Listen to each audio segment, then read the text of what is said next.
Hello everyone. Right now we're here and this is our first interview from Davos. Man, we are excited to be here. It's very beautiful.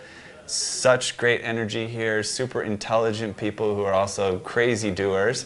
Did some pre-interview with our guest today, and you know, when he walks out this door, he'll probably done more before the end of the day than I've done in 10 years. But let's intro him. His name is Nitin Gaur, and his name tag actually still says IBM. He just moved from IBM to State Street very recently. Yeah. But Nitin, why don't you just introduce yourself a little bit, give some context on who you are and where you're coming from, and then we'll dive into some questions. No, thanks again for the invitation. Nitin Gaur. I founded the Blockchain Labs at IBM and then realized that we were doing a lot more technical than digital assets. So then I was fortunate to found a digital asset lab to bring the context of digital asset into technology realm.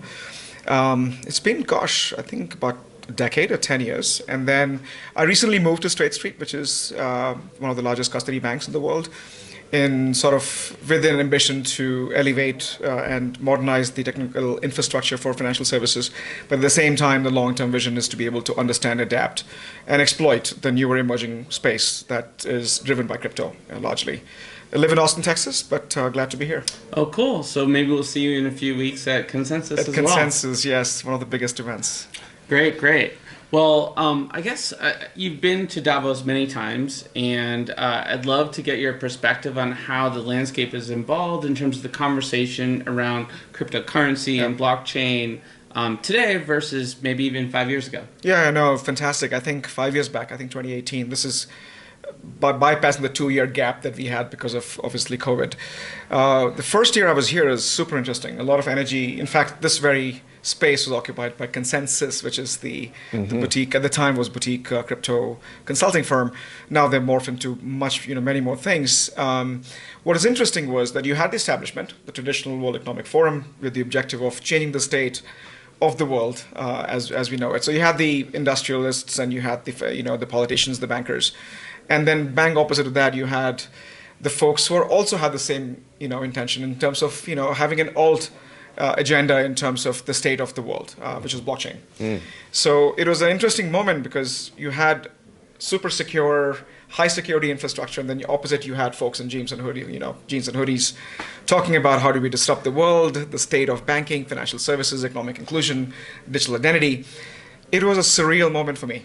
And you begin to then realize that you had the traditional establishment and the alt establishment, which is looking into changing the order with technology in the world. And I think that was reimagining finance, reimagining identity, reimagining everything with trust, with accountability, and which I think was just fantastic. And while it was in winter, which is difficult if you come to Davos in winter because you have slopes and you have to have the right shoes, it was super interesting. There was amazing energy, amazing innovators. And it then became a tradition. So we come here every year, just to be able to network, but at the same time look into what others are doing, feed off the energy that's floating around, which is what we can see here. So not to ask too much of a leading question, but I mean, how has the establishment sort of integration, intermixing evolved? Like, has there been more integration over the last 5 years, or are we really dealing with two different sides of the fence here? I think there has been a lot more integration every year. So first year there was a complete separation. These are blockchain guys, and this is like, with the badges and everything else. Just like walk past badge, and we're not gonna touch. And here, every 2 steps you find a blockchain entity and blockchain booth, and these are entities who are trying to not only establish the technology to be able to build the new things, but also have amazing new projects. So you'll find a lot more people with the WEF badges who are now popping by, trying to understand the space. So I think there's a lot more synergy.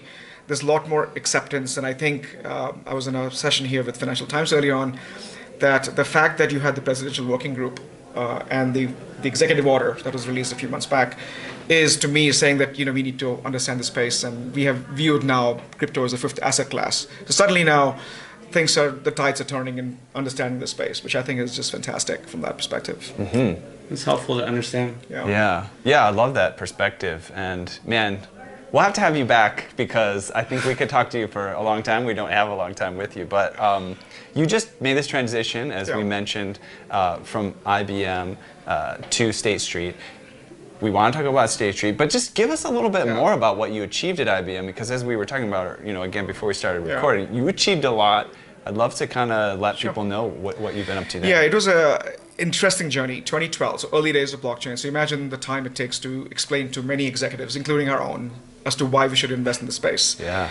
And it took me 2 years with a bunch of support, and then we founded Blockchain Labs, went to 12 different countries. I've traveled to 140 different countries in this context, in helping governments and central banks understand the potential. Did you just say you personally went to? Yes, I personally went to 140 different countries. Oh my gosh! To be able to, and I had the first, front row seats to the changes in evolution. But the early 4 or 5 years was purely education, helping them understand. And as a tech company, our role at the time I viewed as is helping them transition and understand the tech, providing all the raw materials for them to be able to do the transition.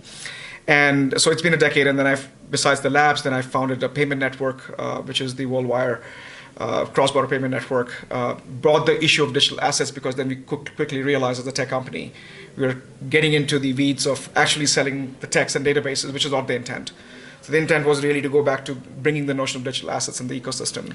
And when you say you founded, is that something that's external to IBM or internal? Inside of IBM, right? Because at the end of the day, you found an entity, but you need funding, and you need to be able to get the teams and to hire people and establish an organization. IBM has quite a robust network for making that happen. That's right. And we have like 90% of World's Bank at the time were IBM customers. Yeah. So we naturally had the appetite to be able to go and speak to them, and it was not only a new business opportunity, but also a massive element of transforming, using digital transformation. Though I have now shifted my vernacular from digital transformation to transforming digital.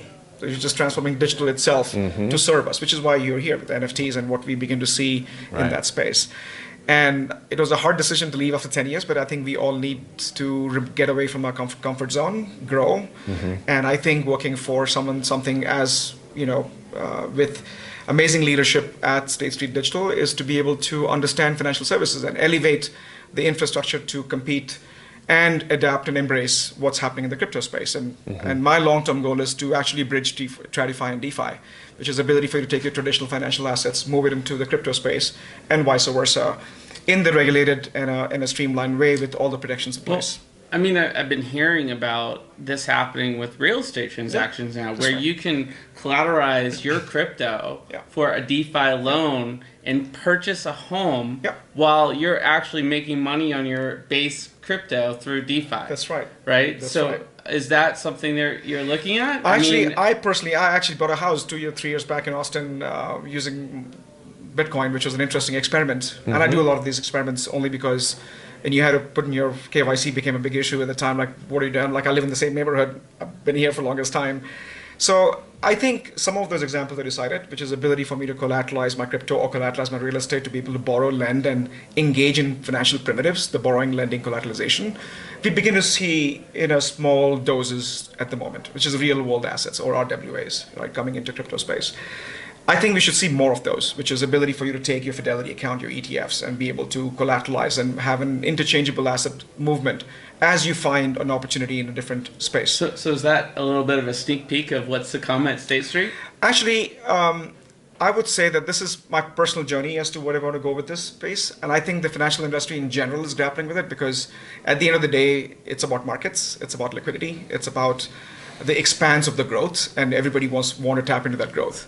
And as the crypto industry is growing maniacally and with a certain pace, we'd like to basically understand that growth and tap into the potential in that space. But there's also a transformation play here. If you were to tokenize an existing asset class and be able to build the rails, and not only you're achieving transactional efficiency, but you're also achieving a certain level of capital efficiency, which is ability for us to be able to move money on time, look into risks. So there's a lot more to unpack at the traditional finance level, which is still very siloed, still very fragmented, so to speak, if that makes sense. Yeah, definitely.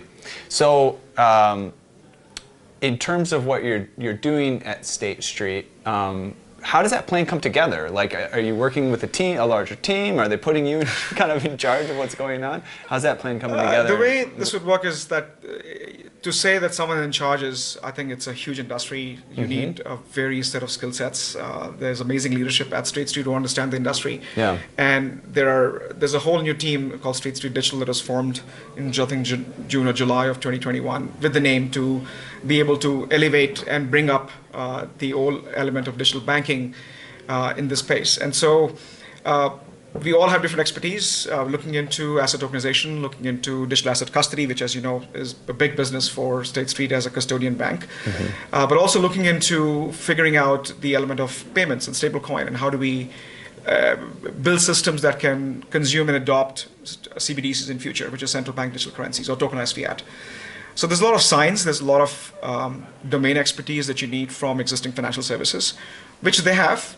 And so many of us who are joining the entities are bringing the industry as well as the technical expertise to be able to join hands and figure out a system that, one, is working in the regulated terms in terms of what we're doing, because there's a fiduciary element, there's a prudential treatment of assets. But at the same time, ensuring that we're doing everything by the book and still modernizing and forging ahead in terms of adopting technology to be able to transform and disrupt the industry itself. So let's talk about stablecoins and their lack of stability for a moment. I knew that was coming. You know, I had a meeting at a train station in Zurich on the way over to Davos, and there's a particular gentleman that said his team sees more instability in stablecoins and potentially a couple other fallen soldiers, so to speak. Do you guys have a position yet on sort of the stablecoin market, and any favorites among the pack of stablecoins that you're feeling a little bit more bullish about? I got to pick. So let me talk to you as an industry professional, right? Being in the industry for such a long time. And I have spent, in my digital asset labs days, literally spent about 6 to 7 years in delivering central bank digital currency projects. Looked into stablecoin closely in terms of the business model, and I have now recently started socializing the term digital fiat only because of the last fallout that we've seen with bad governance, bad handling of USD fiasco that we had with Luna and Terra Network. And I think we begin to now classify collateral backed versus reserve backed. Collateral backed is collateral can go up and down in value, and what is a collateral and how to define it, versus reserve, which is if you're pegging a tokenized something with a fiat, which is hence the term digital fiat, then it's tied to a dollar, and dollar may go up and down based on global macro events like inflation and money supplies that we have seen in the last 2 years. It's still tied and pegged to the USD, right? So that's a reserve-backed model. And there's still volatility there. I mean, right. I've been in Switzerland for a week. Yeah. One day it was a 1-for-1. The next day it was like 2 cents less. You know? Yes, this is the USDT and USDC. I was just referring to the normal. U.S. dollars to Swiss francs. Like, in my point being that, the idea of stability, it's a goal on the horizon, but it's not perfect, even in the currency markets. In the currency markets, absolutely. So the whole FX market and the arbitrage opportunities that people see in terms of in foreign exchange is exactly the same. That you have a few cents up and down based on the global events that are happening in the world. So I think that if you're and the reason why stablecoins, we have to go back to why they came into existence. They came into existence because you had all these elements of crypto assets, and they didn't have a fungible token, a fungible asset. Fungible is essentially an exchange mechanism. And so they had to bring stablecoin so people who understand dollars and cents could equate the crypto assets, and you need to have duality for transaction where if I'm sending you a token, I need something in return. It's not a one-way street at that point. And stablecoin came to solve the problem of fungibility and payments in that ecosystem. So to your point, I think if you're tying a stablecoin to an asset, then it has to be one-to-one mapping. Collateralization, or what has been the basket of currencies, a basket of assets, becomes a challenging element because now you have element of valuation, element of data. Where do you extract the data from, and how do you come to a certain value becomes a very questionable element, and the trust piece of it. So you have centralized entity keeping an asset, you just have to take your word for it, as opposed to a third party guaranteeing a fiat that's kept into a reserve account, for instance. So some of these things, to me, is not being bullish or bearish on these asset classes. To me, it's about the utility of the asset. I'm looking at stablecoin as a purely utility element. That today, to me, it's a bridging element between TradFi and DeFi. That if you want to participate in this ecosystem and you're not a crypto native person, you're not mining, you're not dealing with the crypto, and don't understand that, the easiest way for you is to convert your dollars into a stablecoin and then begin to participate in that ecosystem. And that has a lot of value. It brings in a lot of people from the traditional finance world. So to me, today's stablecoin is providing a utility. It's bringing a lot of participants from the non-crypto native world to participate in this, which is what we need at the moment. But are we going to have more fallen soldiers? We will definitely have more fallen soldiers, and I think people have a short-term memory. We've seen that with traditional markets. Though I don't think the element of algorithmic stablecoins are gone. I think they will resurface when the market is up. And to a certain extent, I think there's a lot of math behind it. I think in this case, the fallen soldier element was purely bad governance and bad, ill-conceived business models as opposed to technology itself. So I do think that technology itself has a bigger role to play, and eventually the algorithms and the math behind it should be tested, validated, and it'll work well. It's just a matter of time in terms of getting that right. Yeah, I mean, USDT has gone through a couple bear market cycles, right? Yes. And survived. Yes. And UST did not. Yes, and yeah, they had recently, just the naming too, USDT and UST, led to like 9 billion plus or whatever withdrawal from Tether's ecosystem. Wow. And that to me was, and I'm more reading about it, I mean, you know, it's ups and downs. And I spoke to Jeremy Hilaire this week at USDC. They have taken a completely regulated path to say it's only going to be reserve backed. This, you know, very small element is going to be in commercial paper. So I think it's, some of those balancing act is a necessary element, and I also see this as a case study. That next time I'm looking at a stablecoin, I need to look into say, you should not be doing these 4 things because we know those 4 things don't work. Yeah. I guess, you know, I want to bring this back to our earlier conversation around DeFi, and we talked about the sort of start of the Davos experience of centralization, decentralization, anti, or alt, if you said.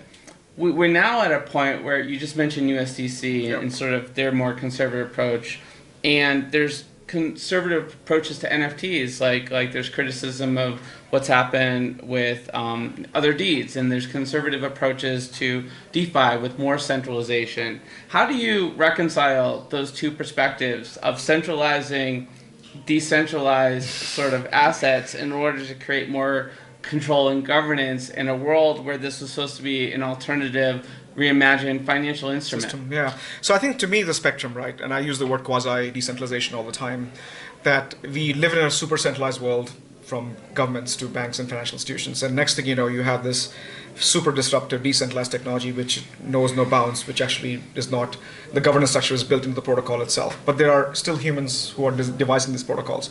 So I would say this, and I will say this going on a limb to say that 90% of DeFi projects are actually centralized projects. They're leveraging the decentralized networks, Bitcoin, for example, and Ether, for example. These are networks that have built-in decentralization protocols.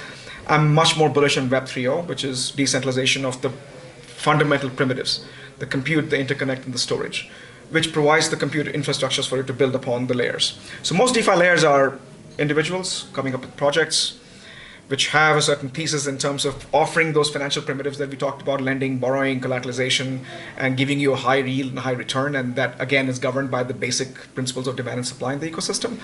But I would say that, to me, this is a spectrum that you just cannot switch from going to a bank and withdrawing money to say, I'm just switching to Bitcoin tomorrow.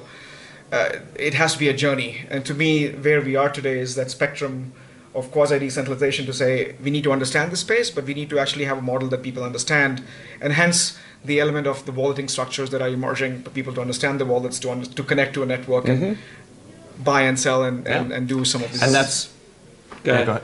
I was going to say, that's why we're here in Davos, right? Yes, it's to make right. these changes and put things together and bring the good minds together. Yeah, no, I would just, as you're sharing your perspective, I haven't been to Burning Man. I don't know if you've been to Burning Man or I certainly want to go someday. But I think about the conversation we just had and the similarities to the conversations of old burners versus new burners. Yeah. So fully decentralized chaos, That's right? In the first few years, it's gotten a little centralized. Some of the OGs don't love it. But it's had to happen as it's evolved, and it's a constant tension. Yeah, and I'll tell you this, though.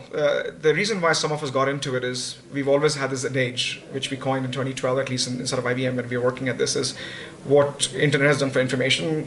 Our kids around the world, they play the same games, they have access to the same information. Yes, they may get a little slower because of internet speed, but they still have access to the information. To what blockchain will do for things of value. And if you look at today, whether you have Ether in the United States or you have Ether in Vietnam, the rules of engagement are exactly the same. It's incredible, yeah. So there's an egalitarian element to this. There's a level playing field agenda to this, which I think is very, very profound and powerful, right, in the long run. Yes, the fact that you're tied to a banking account, and we talked about this, the rails in terms of bridging, bringing your fiat, is an interim impediment that we have to deal with, and that's the quasi element of decentralization. But I think Axie Infinity showed us that you have an alternative asset classes that you can subscribe and play, and eventually move to Ether, and suddenly now you can elevate your standard to anybody living in the Western world, or who have access to much more advanced financial systems that we've devised over time. So it has a very profound value. I think that's exactly the Burning Man's or the Davos, whatever is your flavor of the event. We're going to Burning Man together at some point. You have to take me there. I don't know how to even get tickets. Do you need tickets for these things? I don't know. We'll make some plans after we're done. I think there's a lot of people in our industry that can help us with that. Got it. So we definitely, in the interest of getting to everything we've got to do today, we're going to have to wrap up. And we want to make sure we have a chance for you to say, where people can find out more about what you're up to and the projects you're building.